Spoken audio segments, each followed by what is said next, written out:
और कैसे हमने एक कम बजट में एक शॉर्ट फिल्म को एग्जीक्यूट किया और उससे हमारी क्या लर्निंग रही और कैसे हम उससे भी कम बजट में एक शॉर्ट फिल्म को बना सकते हैं। आइडिया चुन लेने से पहले कई सारी बातों का ध्यान रखना बहुत ज़रूरी है कि आपके पास अवेलेबल रिसोर्सेज कौन कौन से हैं, ये कि आप अपने डिपार्टमेंट को फूड, वाटर और जो भी आप उनको जगह दे रहे हैं रहने के लिए, उससे आप उनको सेटिस्फाई रखें। मेरे साथ एक गलती ये हुई थी, मैंने ये सोचा कि अगर ये शॉर्ट फिल्म है तो बहुत सारी चीज़ें मैं स्किप कर देता हूँ और अपने हाथ में ले लेता हूँ। एटलीस्ट मैंने उस डेट से पहले करीब करीब 7 या 8 कैमरामैन को लोकेशन दिखाई, लोकेशन दिखा के उनसे इनपुट्स लिए। हाय गाइस, मेरा नाम सुशांत है और आप देख रहे हैं फिल्म रीडर। तो आज हम बात करेंगे आइडिया से लेकर एग्जीक्यूशन तक की एक शॉर्ट फिल्म की। रिसेंटली हमने एक शॉर्ट फिल्म क्रिएट करी है अपने अवेलेबल रिसोर्सेज के साथ, अपने जो भी दोस्त हैं उनके साथ, जो भी चीज़ हमें हायर करनी पड़ी उन सब चीज़ों को लेके, और कैसे हमने एक कम बजट में एक शॉर्ट फिल्म को एग्जीक्यूट किया और उससे हमारी क्या लर्निंग रही और कैसे हम उससे भी कम बजट में एक शॉर्ट फिल्म को बना सकते हैं। इन सब चीज़ों के बारे में आज हम जानेंगे, तो देखते रहिए फिल्म रीडर। मेरा नाम है सुशांत और इस चैनल को ज़रूर सब्सक्राइब करिए, क्योंकि आने वाले वीडियोज़ में हम ये जानेंगे कि शॉर्ट फिल्म कैसे बनाते हैं, कुछ एक शॉर्ट फिल्म आपके सामने प्रेजेंट भी करेंगे। तो चलिए शुरू करते हैं। सबसे पहले अगर मैं बात करूं तो बात करूंगा आइडिया की। किसी भी फिल्म या शॉर्ट फिल्म को बनाने के लिए सबसे बेसिक ज़रूरत है वो है आइडिया की। आपकी थीम क्या होगी, आपका आइडिया क्या होगा, इस पर डिपेंड करता है कि आपकी फिल्म कैसी होगी। आइडिया चुन लेने से पहले कई सारी बातों का ध्यान रखना बहुत ज़रूरी है कि आपके पास अवेलेबल रिसोर्सेज कौन कौन से हैं, आपके पास लोकेशंस कौन सी हैं, आपके पास एक्टर्स कौन कौन से हैं, जो आपके पास अवेलेबल एक्टर्स हैं, चाहे आप यार दोस्तों के साथ करें या फिर एक्टर्स हायर करें। इन सब चीज़ों को ध्यान में रखते हुए एक आइडिया को कंसीव यानी एक आइडिया को लिया जा सकता है। अगर मैं हमारे आइडिया की बात करूं तो हमने एक आइडिया कंसीव किया कि इस वर्ल्ड में जहां मार्केट फोर्सेस बहुत ज़्यादा हावी हैं, मार्केट हर चीज़ को इन्फ्लुएंस करता है, हर एडवर्टाइजमेंट आपको इन्फ्लुएंस करता है, जो भी चीज़ आप यूज़ कर रहे हैं, उस मार्केट फोर्सेस के चलते अगर आपको कोई दुख होता है तो टेक्नोलॉजी आपके ग्रीफ, आपके दुख को कैसे दूर कर सकती है और क्या वो सच में दूर करती है। फॉर एग्जांपल अगर मैं लूँ तो इंस्टाग्राम जो है हम यूज़ करते हैं सभी, या फेसबुक या यूट्यूब हम यूज़ करते हैं। हमारे लिए ये सब प्लेटफॉर्म्स हैं जहाँ पे हम एंटरटेन या एजुकेशन या इन सब चीज़ों के लिए आते हैं। बट उस कंपनी के लिए आप एक डेटा हैं, आप क्या यूज़ करते हैं, कहाँ यूज़ करते हैं, कितना यूज़ करते हैं, किन किन लोगों के साथ उठते बैठते हैं, कौन आपके दोस्त हैं, इस सब की जानकारी ये सब प्लेटफॉर्म्स रखते हैं। इसी थीम को लेके हमने हमारी स्टोरी कंसीव करी थी। आइडिया कंसीव करने के लिए 3 चीज़ों का ध्यान रखना बहुत ज़रूरी है, या आप अपने आइडिया जो है वो 3 जगहों से ले सकते हैं। सबसे पहला है एक आइडिया आप किसी लिटरेरी सोर्स या किसी किताब या किसी पुरानी कहानी से ले सकते हैं जिसपे कॉपीराइट क्लेम ना हो। बहुत सारी ऐसे उपन्यास हैं, बहुत सारे ऐसी लघु कथाएं हैं, लघु कहानियां हैं जहां से आपको अपनी फिल्म का आइडिया मिल सकता है। अगर आप कोई दूसरा सोर्स ढूंढ रहे हैं तो आप अपनी कहानी खुद भी लिख सकते हैं। कोशिश करिएगा कि कहानी जो है वो आपके जीवन से थोड़ी सी जुड़ी हुई हो, क्योंकि अगर आपके और आपके जीवन से थोड़ी सी कहानी जुड़ी हुई होगी तो उसको बनाने में, उसको अंत तक ले जाने में, उसको संवारने में आपका इन्वॉल्वमेंट और भी ज़्यादा रहेगा। बशर्ते आप बाहर से कोई कहानी लेते हैं तो वो फिर आपके लिए एक तरह से प्रोजेक्ट जैसा हो जाएगा कि ये प्रोजेक्ट आपको ख़त्म करना है, ऐसा मेरा मानना है। तीसरी जगह से जहाँ से हम आइडिया कंसीव कर सकते हैं वो है सिनेमा खुद। आप सिनेमा से आइडिया ले सकते हैं। अगर आप किसी सिनेमा में आई हुई कहानी की कहानी बनाते हैं तो मोर और लेस चांसेस होंगे कि आप उनके शॉट्स या उनके जो जिस भी तरीके के कैमरा एंगल्स हैं वो सब कॉपी करेंगे। तो 3 चीज़ों का ध्यान रखते हुए आप अपना आइडिया कंसीव करिए। आइडिया जैसे ही आपका फाइनल हो जाता है उसके बाद आप देखिए उस आइडिया को एग्जीक्यूट करने के लिए अवेलेबल रिसोर्सेज आपके पास क्या क्या हैं। मिसाल के तौर पर अगर मैं कहूँ कि अगर आपकी कहानी सेट है शहर में, तो क्या आपका जो किरदार है वो शहर की कौन कौन सी जगहों पर जाता है, क्या उन जगहों की एक्सेसिबिलिटी आपकी पहुंच में है, वो सारी जगह, क्या वो किरदार किसी घर में रहता है, क्या आप ऐसा एक घर, अपना घर वैसा बना सकते हैं या किसी और का घर लेकर ऐसा क्रिएट कर सकते हैं। जैसे हमारे अनुभव में हमने अपने किसी सगे संबंधी का घर लिया, उन्होंने बड़ी खुशी से हमें 3 दिन के लिए घर दे दिया और उन 3 दिन के प्रोसेस के दौरान हमने वो फिल्म वहाँ पर क्रिएट करी, उस घर का इस्तेमाल किया। कि आप ऐसा कुछ कर सकते हैं। मेरा सुझाव ये रहेगा, जो मेरी लर्निंग से आया है, कि अगर आप अपने आइडिया को इस तरीके से बनाते हैं कि आपका रिसोर्स जो है वो कम क्षेत्र में फैला हुआ होता है, तो आपका समय बचता है, आप किरदारों के ऊपर ज़्यादा काम कर सकते हैं। मिसाल के तौर पर अगर आपकी कहानी एक घर में शूट होती है और घर के अलग अलग जगहों पे शूट होती है, तो उसमें आपका समय जाएगा।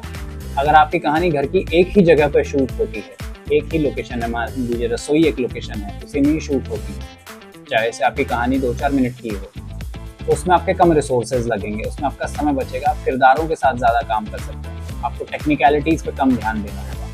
मैं कहानी के पर्सपेक्टिव से सोच रहा हूँ, क्योंकि मैं खुद राइटर हूँ, इसीलिए आप इसको किसी और पर्सपेक्टिव से भी सोच सकते हैं। आपको अगर अपनी फिल्म ग्रैंड बनानी है, तो आप लोकेशंस जाकर एक्सप्लोर कर सकते हैं, जिसे कि अंग्रेजी में लोकेशन स्काउटिंग कहा जाता है। तो एक बार आइडिया आ जाने के बाद, जैसे हमारा आइडिया कंसीव हुआ कि एक लड़की की कहानी है जिसके पति की मौत हो चुकी है और उसके जीवन में बहुत दुख है। इस दुख से बचने के लिए वो एक टेक्नोलॉजी का सहारा लेती है। वो टेक्नोलॉजी उसके जीवन में क्या उतार चढ़ाव लेकर आती है और कैसे उसे नष्ट करती है या नहीं करती है या बचा पाती है। इन सब चीज़ों को ध्यान में रख के हमने अपनी कहानी की लोकेशन, अपनी कहानी के लिए रिसोर्सेज, ये सब तय किए।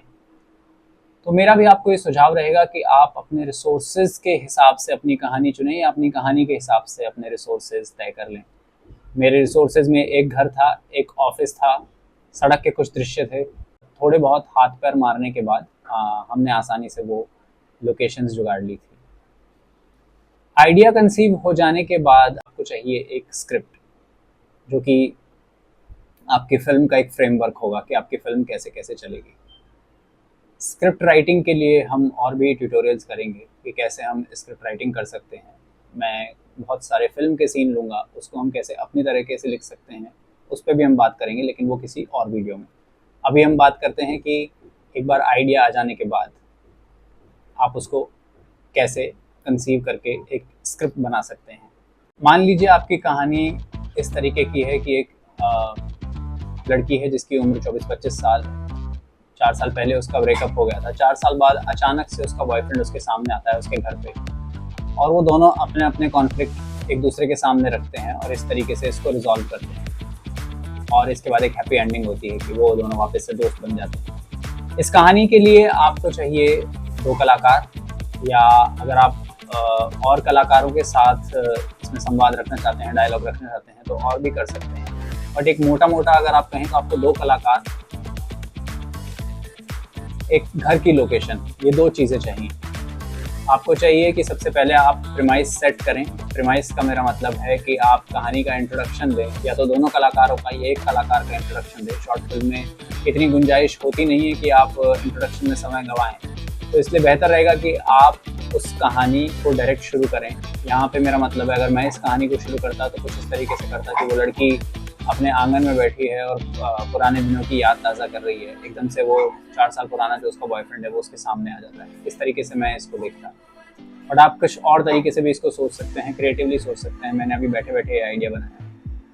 वो बॉयफ्रेंड उसके सामने आता है, वो दोनों कन्फ्रंट करते हैं एक दूसरे को, और फिर इसके बाद उन दोनों का रेजोल्यूशन होता है। कन्फ्रंटेशन का जो सीन है उसके लिए आपको डायलॉग लिखने होंगे, आपको दोनों के बीच का संवाद लिखना होगा। दोनों मेक श्योर आप ये इस बात का ध्यान रखें कि दोनों के डायलॉग बहुत अलग अलग वॉइस में लिखे हुए हों। वॉइस से मेरा मतलब है कि दोनों अलग अलग परिवेश से आते हैं, अलग अलग परवरिश से आते हैं, तो दोनों के डायलॉग अलग अलग तरीके से इस तरीके से लिखे जाएं कि दोनों की भाषा में अंतर हो। एक बार कहानी फाइनल हो जाने के बाद मुझे लगता है आपको उस कहानी को 2-4 लोगों को, अपने दोस्तों को, जो भी कहानी पढ़ने में दिलचस्पी रखते हैं, उनको पढ़वाना चाहिए और उनसे पूछना चाहिए कि इसमें कुछ चेंजेस हमें करने चाहिए या नहीं। अंतिम फैसला ऑफकोर्स राइटर डायरेक्टर का ही होगा, लेकिन फिर भी आपको दूसरों की राय लेनी चाहिए। कई बार बहुत सारे पॉइंट्स होते हैं जो हम लोग मिस कर जाते हैं, या तो टेक्निकल डिटेल्स भी हो सकती हैं, या फिर वो कुछ कहानी से रिलेटेड एलिमेंट भी हो सकता है जो कि हम मिस कर रहे होते हैं। तो इसलिए बेटर है कि आप अपने किसी दोस्त की राय लें। मैंने भी इसी तरह अपने दोस्त की, जो कि किसी फिल्म इंस्टीट्यूट से पास आउट हैं या फिर बहुत समय से कोई इंडस्ट्री में काम कर रहे हैं, भले वो एड फिल्म्स हों या फीचर फिल्म्स हों, ऐसे लोग जो थोड़े बहुत मेरी जानकारी में हैं या थिएटर से आते हैं, उनके साथ मैंने अपनी स्क्रिप्ट शेयर करी और उनसे इस पे राय ली कि स्क्रिप्ट को हम कैसे थोड़ा सा बेटर कर सकते हैं। उनके इनपुट्स लिए और उसके बाद हमने उसमें चेंजेस किए। ये चीज़ें ध्यान रखते हुए कि चीज़ें आउट ऑफ हैंड ना चली जाएं। स्क्रिप्ट फाइनल हो जाने के बाद आपको सबसे ज़रूरी चीज़ जो मैंने अपने केस में देखी है वो है कि डेट फाइनल करना। डेट फाइनल करना इसलिए ज़रूरी है क्योंकि मेरा मतलब है कि शूट की डेट्स फाइनल करना। शूट की डेट्स फाइनल करना इसलिए ज़रूरी है क्योंकि आप जब लोगों से बात करने जाएंगे, लोगों से पूछने जाएंगे कि, क्योंकि आप अगर फर्स्ट टाइम फिल्म मेकर हैं मेरी तरह, तो आप बेसिकली अपने यार दोस्त जो थिएटर से ताल्लुक़ रखते हैं उनसे ही पूछेंगे कि क्या आप वो मेरी फिल्म में एक्ट करना पसंद करेंगे। तो जब आप उनसे पूछने जाएंगे तो वो अपना अपना वो बताएंगे कि अपना अपना शेड्यूल बताएंगे कि अभी हमारे पास समय नहीं है और उस दिन कर लो, उस दिन कर लो। तो इस समय आपको ये देखना है कि आपको डेट्स फिक्स रखनी है। जब आप डेट्स फिक्स कर लेंगे तो भले वो लोग नहीं हो तो हो सकता है कोई ना कोई और आप ढूंढने में मेहनत करेंगे। आपके पास एक डेडलाइन होगी तो आप उसकी तरफ काम करना स्टार्ट कर सकते हैं। स्क्रिप्ट फाइनल होने के बाद मेरे साथ जो दिक्कत आई वो आई डायरेक्शन की, क्योंकि मैंने कभी भी डायरेक्शन नहीं किया था। डायरेक्शन नहीं किया तो मैंने कभी भी कैमरा के पीछे से काम नहीं किया। मैंने कुछ एक टीवी सीरियल में काम किया लेकिन मैंने कैमरा के पीछे से कभी काम नहीं किया था, तो मुझे कैमरा के बारे में कोई नॉलेज नहीं थी। मैंने अपने किसी मित्र से पूछा कि वो किसी कैमरामैन को जानता है, तो उसने किसी कैमरामैन का रेफरेंस दिया। हमने एटलीस्ट मैंने उस डेट से पहले करीब करीब 7 या 8 कैमरामैन को लोकेशन दिखाई, लोकेशन दिखा के उनसे इनपुट्स लिए, उनसे ये भी पूछा कि क्या वो करना चाहते हैं। कभी बजट के कारण, कभी किसी और कारण से वो प्रोजेक्ट फाइनल नहीं हो पाया, जबकि हमने जो डेट्स रखी हुई थी उस डेट से 2 दिन पहले हमें एक कैमरामैन मिला, वो भी किसी फ्रेंड के रेफरेंस से ही। क्योंकि डेट फाइनल थी, मैंने सोच लिया था कि अगर कोई नहीं भी मिलता है तो चाहे मुझे आईफोन से शूट करनी पड़ जाए, मैं शूट करूँ। उसके बाद हमने टेक्निकल डिटेल्स पहले फाइनल करने का सोचा, क्योंकि लीड एक्टर के लिए हमारी एक फ्रेंड है जिसको हमने कास्ट किया। उसके वो काफ़ी समय से मुंबई में काम कर रही हैं, काफ़ी समय से वो मुंबई के थिएटर सर्किट में काम करती हैं, फिल्मों में भी उन्होंने अभिनय किया है, तो उनको हमने अपनी फिल्म के लिए कास्ट किया। उनके साथ साथ हमें पता था कि हमें माँ के रोल के लिए और सपोर्टिंग कास्ट के लिए लोग चाहिए होंगे। कोशिश करिए कि सपोर्टिंग कास्ट में आप खुद भी एक रोल कर सकें, जैसे मैंने अपनी फिल्म में किया। इसके बाद हमें ख्याल आया कि कास्टिंग से पहले हमें जो टेक्निकलिटीज़ हैं उसको फाइनल कर लेना चाहिए। टेक्निकलिटीज़ में सबसे पहले मेरे पास आया कैमरा और कैमरा का डिपार्टमेंट, क्योंकि मैंने आपको बताया कि मैंने किसी फ्रेंड के थ्रू लिया और उसके बाद हमने उनको फाइनल किया। उसके साथ आता है इक्विपमेंट्स को रेंट करने का। तो हमने अपनी स्टोरी के हिसाब से, जब भी आप स्टोरी क्रिएट करेंगे तो स्टोरी के हिसाब से, स्क्रीन प्ले के हिसाब से आप अपने फ्रेंड के साथ बैठिए जो कि कैमरामैन है। वो कैमरामैन आपको बताएगा कि क्या क्या चीज़ें आपको चाहिए होंगी शूट करने के लिए। जब आप वो चीज़ें फाइनल कर लेंगे, चाहे उसमें लेंसेज हो, कैमरा कौन सा यूज़ करना है वो हो, चाहे उसमें कोई फिल्टर्स हो, लाइट इक्विपमेंट्स कौन कौन से आएंगे, टेक्नीशियन कौन कौन से आएंगे, लाइट होल्ड करने वाले, कैमरा होल्ड करने वाले, सबका अलग अलग डिपार्टमेंट होता है। ये लोग कितने आएंगे, कैसे आएंगे, इनका पेमेंट क्या क्या रहेगा, इन सब चीज़ों पर गौर करने के लिए हमने किसी रेफरेंस के थ्रू इक्विपमेंट वाले से बात करी। और इक्विपमेंट वाले जो थे सर, उन्होंने हमको ये सारे इक्विपमेंट्स प्रोवाइड कराए। अगर दिल्ली एनसीआर में कोई फिल्म बनाना चाह रहा है तो रवि जो इक्विपमेंट वाले हैं उनका मैं नंबर डिस्क्रिप्शन बॉक्स में लिख दूंगा, आप उनसे कांटेक्ट कर सकते हैं। फिल्म बनाने के पहले ही हमें ये सब चीज़ें फाइनल कर लेनी चाहिए, क्योंकि कास्टिंग हमारी जो लीड थी वो बिल्कुल फाइनल थी, और जो सपोर्टिंग कास्ट में उनकी मदर थी वो इन टेक्निकलिटीज़ को फाइनल करने के बाद हमने ढूंढना स्टार्ट किया। जैसे ही ये टेक्निकल डिटेल्स फाइनल हो गई, हमने मदर की कास्टिंग पे ध्यान दिया, और मदर भी हमें अप्रॉक्सीमेटली शूट से 3-4 दिन पहले ही मिली। आपके पास ज़रूर कोई बैकअप प्लान होना चाहिए, मेरे पास नहीं था। अगर मदर की कास्ट नहीं होती तो शायद मैं रीराइट करता रोल, शायद मैं फादर का रोल करता, क्योंकि मेरे पास कोई एक व्यक्ति हैं जो उस उम्र के हैं, तो मुझे वो फादर के एंगल से लिखना पड़ता है। ये सब चीज़ें होती हैं, इम्प्रॉम्प्टू चीज़ें बहुत सारी होंगी जब भी आप फिल्म बनाने जाएंगे। हो सकता है सेट पे कुछ ऐसा हो जाए, लाइट में कुछ मिस हैपनिंग हो जाए, हो सकता है बारिश हो जाए, हो सकता है आपने जो लोकेशन फाइनल की है उस लोकेशन पे आपको कुछ करने को ना मिले। तो ऐसे में आपको हमेशा तैयार रहना चाहिए। एज अ राइटर आप कितना सोच सकते हैं, क्या क्या बना सकते हैं, उस पर डिपेंड करता है। बहरहाल हमारी स्क्रिप्ट फाइनल हुई, हमारी टेक्निकलिटीज़ फाइनल हुई, उसके बाद फाइनल हुई हमारी कास्टिंग। हमने शूट शुरू किया। शूट शुरू करने से पहले जितना भी जिसका पेमेंट होता है, जैसे टेक्निकल डिपार्टमेंट होता है वो पहले पेमेंट लेता है थोड़ा बहुत, तो टेक्निकल डिपार्टमेंट का हमने पेमेंट किया। सबसे इम्पोर्टेंट चीज़ जो आती है शूट के दौरान वो आती है खाना और लोगों को रहने की व्यवस्था करना। तो खुशकिस्मती से हम जिस जगह पे शूटिंग कर रहे थे वहाँ पे कमरे भी थे, तो हमने लोगों को ठहराने के लिए वहाँ पे व्यवस्था करी। खाने की व्यवस्था हमने एक टिफ़िन डिपार्टमेंट से कर ली थी, टिफ़िन सेंटर से। छोटा क्रू था, 5-7 लोगों का क्रू था, तो इसलिए टिफ़िन भी वहाँ से रेगुलर आ जाया करता था। रात के समय सब चले जाते थे, तो डिनर करके सब अपने अपने घर। बट जिनको रुकना था, जैसे कैमरा डिपार्टमेंट वो दूर रहता था, कैमरा वाले दूर रहते थे, सिनेमाटोग्राफर दूर रहता था, तो वो वहाँ पे रुक सकते थे। इस तरीके से हमने प्लान किया था।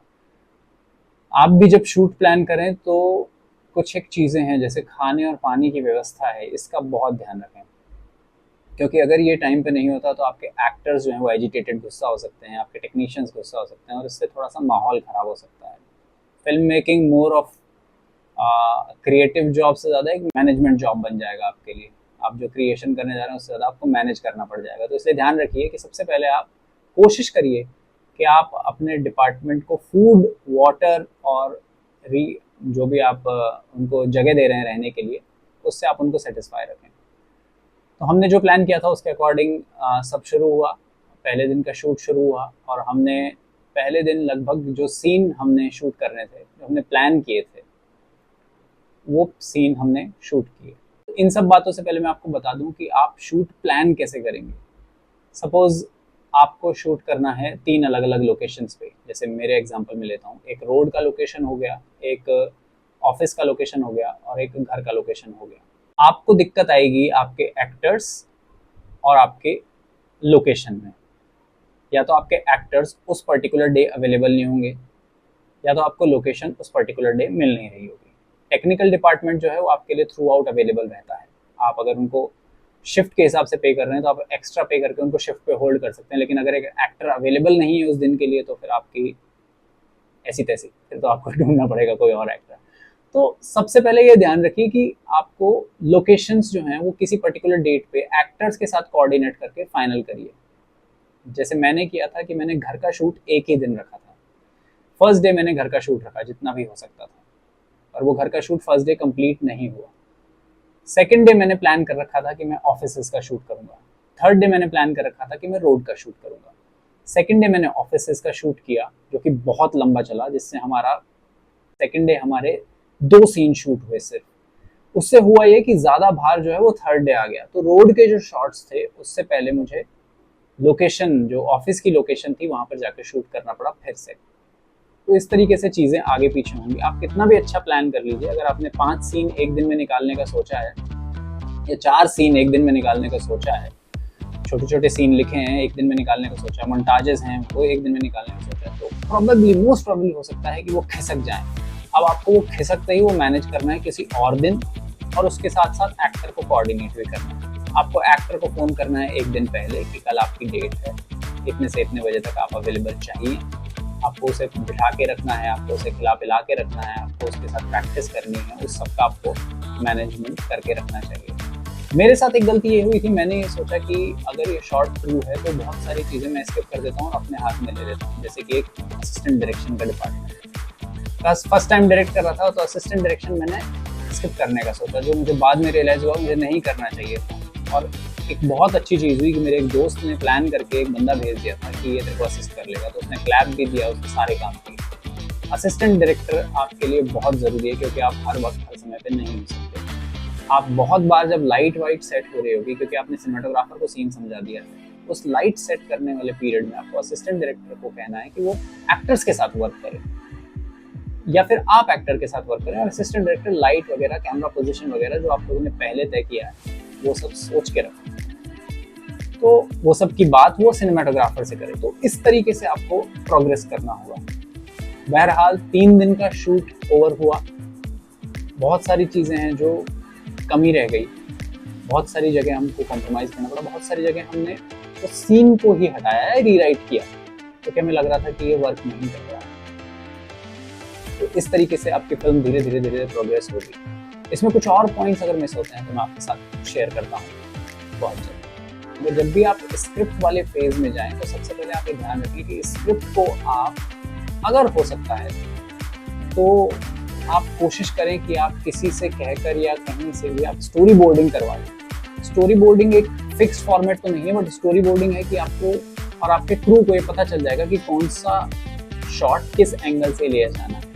स्टोरी बोर्डिंग से आप तय कर सकते हैं कि कितने शॉट्स लिए जाने हैं, जबकि अननेसेसरी हर एक आदमी की तरफ से, जैसे मेरा कुछ मन करा कि टॉप एंगल ले लो, क्या सिनेमाटोग्राफर का मन करा कि लो एंगल ले लो, या कुछ और कट ले लो, उस तरीके से नहीं होगा। आप लोग फिक्स फॉर्मेट में रहेंगे, आपका आउटपुट जल्दी आएगा।